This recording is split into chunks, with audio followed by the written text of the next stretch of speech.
Hola, buenos días a todos. Bueno, yo soy Julieta Flucha Puigdó, soy coach, soy parte de la Academia Aprendiendo a Vivir. En estas capsulitas vamos a introducirnos en algunos temas. En este tema en especial vamos a hablar de las emociones, en este título que a mí me gusta porque genera mucho impacto, donde le pusimos emociones ni ángeles ni demonios. Vamos a hablar un poco de desmitificar las emociones, vamos a hablar de las emociones básicas, vamos a hablar sobre todo de la gestión de la emoción. Entonces, quería empezar por compartirles un poco este PowerPoint que tengo preparado para nosotros. Y ahí lo vamos viendo. Ni ángeles ni demonios, las emociones. ¿Por qué? En principio, porque tratamos de desmitificar el rol que se han llevado puesto las emociones y que le hemos dado a las emociones a través de los años, ¿no? La emoción viene del latín, de movimiento, de moverse, y tengamos en cuenta que las emociones generan un movimiento, ya sea interno y externo. Todo aquello que nos pasa trae un mensaje emocional. Las emociones son meras mensajeras de aquello que nos está pasando. Si bien a veces son de aquello que nos está pasando, muchas veces tiene que ver con aquello que pasó o que le pasó a otro y nosotros le dimos una interpretación a ese suceso. Por eso no necesariamente una emoción propia sea desencadenada por algo que nos pasa a nosotros, sino que puede ser provocada por algo que le esté pasando a los otros o que esté pasando en el contexto en el cual nosotros nos desenvolvemos, ¿no?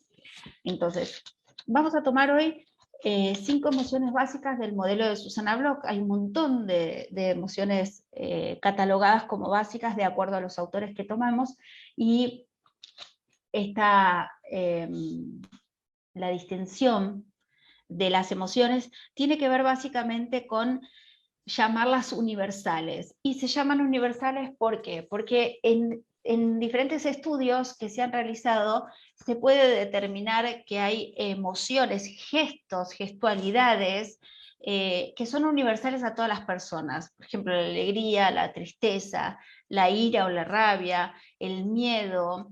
Ese tipo de emociones se han descubierto que son las que se marcan en la gestualidad y se expresan prácticamente de la misma manera, a pesar de ser tomadas en diferentes culturas, en diferentes países, en diferentes contextos sociales y en diferentes grupos de personas, en diferentes etnias también. Entonces, esas emociones que son básicas no son ni buenas ni malas, no hay emociones ni buenas ni malas, las emociones son mensajes y todas son necesarias en su justa medida. ¿Por qué decimos que no hay ni buenas ni malas? Todas las emociones traen consigo un mensaje, y este mensaje es el que nosotros tenemos que traducir internamente a partir de un proceso de autoconocimiento y un proceso de conocimiento del otro. Entonces, la mayoría de las emociones en los que varios autores coinciden, en este caso tomamos el modelo de Susana Bloch, tiene que ver con este tipo de emociones, ¿no? De las que vamos a hablar acá. Voy a apagarle el sonido al celular.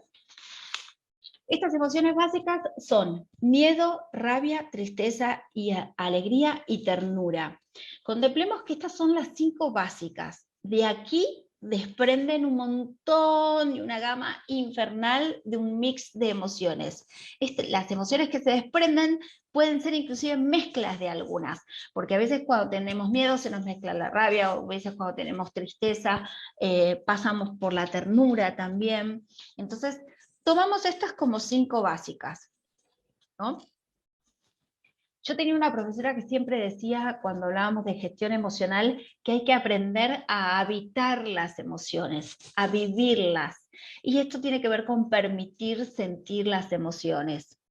Una vez que nosotros aprendemos desde nuestro lugar a permitirnos sentir la emoción, a habitarlas, a vivir la emoción, a trascenderlas, a caminarlas y a atravesarlas, aprendemos a gestionarlas. Y si nosotros aprendemos a gestionar nuestras emociones de manera sana, podemos enseñar a otros a gestionar sus propias emociones. Por ejemplo, Como padres, yo soy mamá de 2 adolescentes, si yo aprendo a gestionar mis emociones, me permito habitarlas, me permito sentirlas y aprender a gestionarlas sanamente, es muy probable que enseñe a mis hijos el mismo camino. Venimos de un mundo donde hay patrones familiares, creencias limitantes, que sí o sí nos terminan impactando. Entonces, hay creencias como, por ejemplo, hay una creencia que está a nivel mundial muy fuerte, que se desprende en varias culturas, que tiene que ver con que los hombres no lloran. Y ahí estamos invalidando en el hombre o en cualquier género, con esa creencia, la posibilidad de que esa persona transite una emoción determinada y la exprese a través del llanto. O sea, lo que estamos haciendo es censurando su canal de expresión. Por algo que nuestra mente nos dice que debe ser así, cuando en realidad lo que hacemos es contraponer lo que sentimos con lo que pensamos. Entonces, eso también es un punto importante, equilibrar aquello que sentimos con aquello que pensamos. Consideremos también que cuando nosotros sentimos emociones, las emociones se traducen en un lenguaje. El lenguaje ya puede ser verbal o puede ser no verbal, porque el lenguaje corporal, aunque no sea expresado verbalmente, comunica no verbalmente. Entonces, las emociones siempre, siempre traen un mensaje. Como primer medida, ese mensaje lo tomamos nosotros internamente en un camino de autoconocimiento para poder gestionarlo y lo retenemos para empezar a interpretar de dónde viene esa emoción y para qué viene sobre todas las cosas.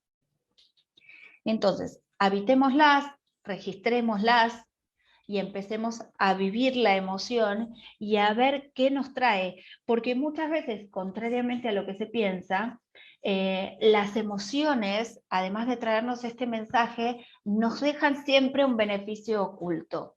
Ya sea que la estoy gestionando una emoción, las emociones ni buenas ni malas, sí hay agradables, desagradables, funcionales o no funcionales. A mí me gusta más decirle funcionales o no funcionales, porque esas emociones pueden servirme para determinado momento como pueden anularme para determinado momento. Y este es el caso, por ejemplo, a mí me gusta hablar del miedo, ¿no? Entonces, vamos, para reconocer, habitar y gestionar las emociones, primero necesitamos aprender a registrarlas. Después aprenderemos cómo gestionarlas de manera sana y el desafío puntual es hacerlo de forma consciente. Tengamos en cuenta que desde la programación neurolingüística siempre se aboga porque el ser humano tiene todos los recursos que necesita. Entonces, aprendamos a usar estos recursos. Yo siempre digo que la utilización, la combinación de cerebro con corazón, que vendría a ser emoción, siempre unificado genera un equilibrio que da resultados extraordinarios. Entonces, ahora vamos a ir un poquito por estas 5 emociones básicas, ¿no? Entonces, vamos a hablar un poco del miedo. El miedo tiene un rol principal que es cuidar y proteger. El poder que trae el miedo es el poder de la audacia, también es el poder de reconocerse vulnerables y el poder de la cercanía, ¿no? El miedo en exceso puede producir parálisis, control o pánico, entre otras cosas. Esto es en líneas generales. En déficit, cuando nos falta el miedo, lo que se genera es un estado de imprudencia, inclusive una situación temeraria donde hasta la falta de miedo genera situaciones peligrosas, inclusive autodestructivas. La ira o la rabia tiene el rol de defender, de atacar, es muchas veces utilizado como un motor.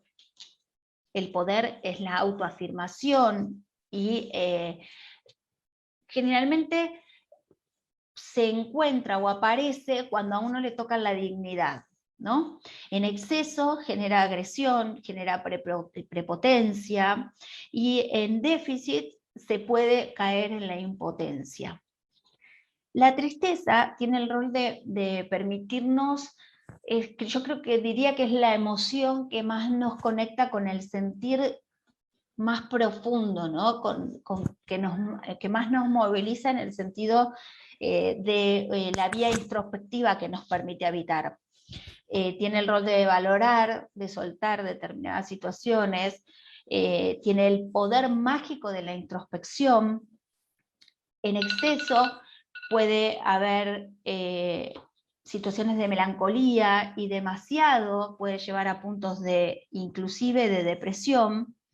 Entonces, y el déficit de la tristeza puede generar estados de indiferencia, o sea, todo me es indiferente, inclusive sentirnos completamente anestesiados. A veces nos conduce al camino de la negación también, con lo cual hay que tener cuidado cuando hay déficit. La alegría tiene el rol de disfrute y de compartir.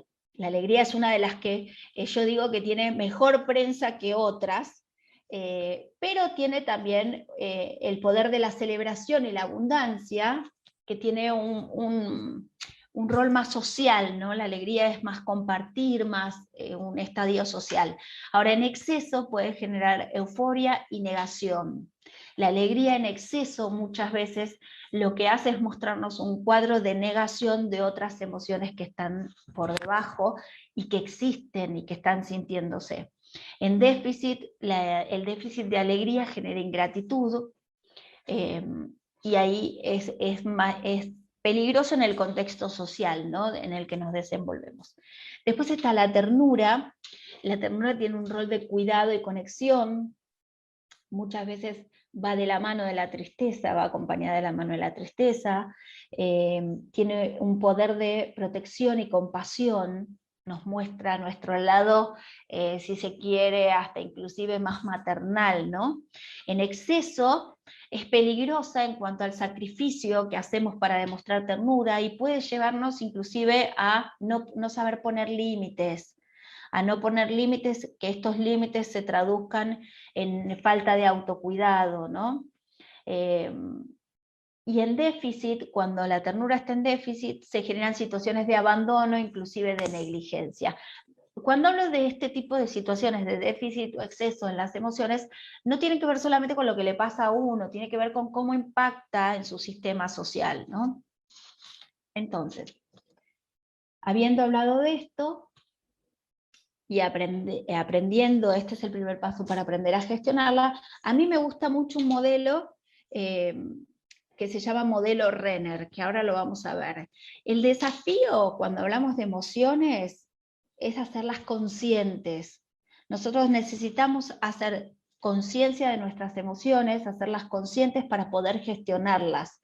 Si las emociones las seguimos interpretando y las seguimos viviendo, las seguimos habitando, las seguimos transitando de manera inconsciente, que en realidad no es 100% inconsciente nunca, nos desresponsabilizamos de las consecuencias que puede traer ese mensaje que llevamos, ese lenguaje corporal que transmitimos, y en definitiva no nos hacemos responsables de nuestras acciones ni las consecuencias que ellas generan.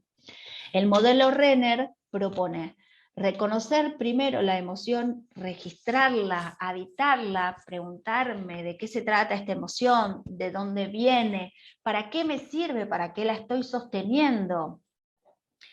Entender de dónde viene, de dónde surge, si es algo que me pasó exclusivamente a mí o es algo que le pasó a otro y está impactando en mí.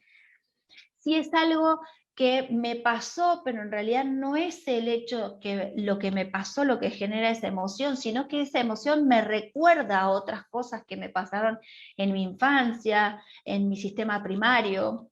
Después nombrarla, ponerle un nombre a la emoción, poder decir, me siento de determinada manera, lo que siento es alegría, tristeza, es dolor, es un mix. El nombre que quieran, aunque no exista, pero pónganle un nombre ustedes. Nombrarla hace que la hagamos real, que exista. Expresarla, ¿cómo la expreso? ¿Cómo expreso yo mi miedo? ¿Cómo expreso yo mi alegría? ¿Cómo expreso mi ira? ¿La estoy expresando bien? ¿Cómo la estoy regulando? Eso significa cómo expreso mi emoción, cómo la regulo, cómo la gestiono. ¿Lo estoy haciendo de una manera sana? ¿Lo estoy haciendo de una manera sana para mí y lo estoy haciendo de una manera sana para el resto de mi sistema social. Entonces, algunas de esas preguntas que traje como para que se puedan hacer cuando hablamos de emociones tiene que ver con, por ejemplo, ¿cuáles son los valores que encuentro detrás de esta emoción, ¿no? Haciéndonos preguntas, empezamos a indagar, empezamos un proceso de autoconocimiento que nos va a permitir gestionarla. ¿Cuáles son los valores que sostienen a esta emoción? ¿Estos valores son míos o son adquiridos? Significa que vienen de otros patrones. ¿Para qué me sirve esta emoción? Muchas veces sostenemos la rabia y el miedo porque nos sirve de motor que nos impulsa para otras cosas, pero hay que ver el costo que nos lleva a gestionarlo de esa manera. Entonces, este ejercicio, por ejemplo, que les traigo, es un ejercicio que tiene que ver con cuando estoy tomado, lo que se dice tomado por una emoción, hay un ejercicio que se hace, que es este: despejo, despejo, despejo, despejo mi mente, despejo mi cara, despejo mis emociones. Es un ejercicio muy simple, lo pueden hacer en unos segundos, lo pueden hacer en cualquier lugar donde estén, que cambia, nos switchea en otro canal.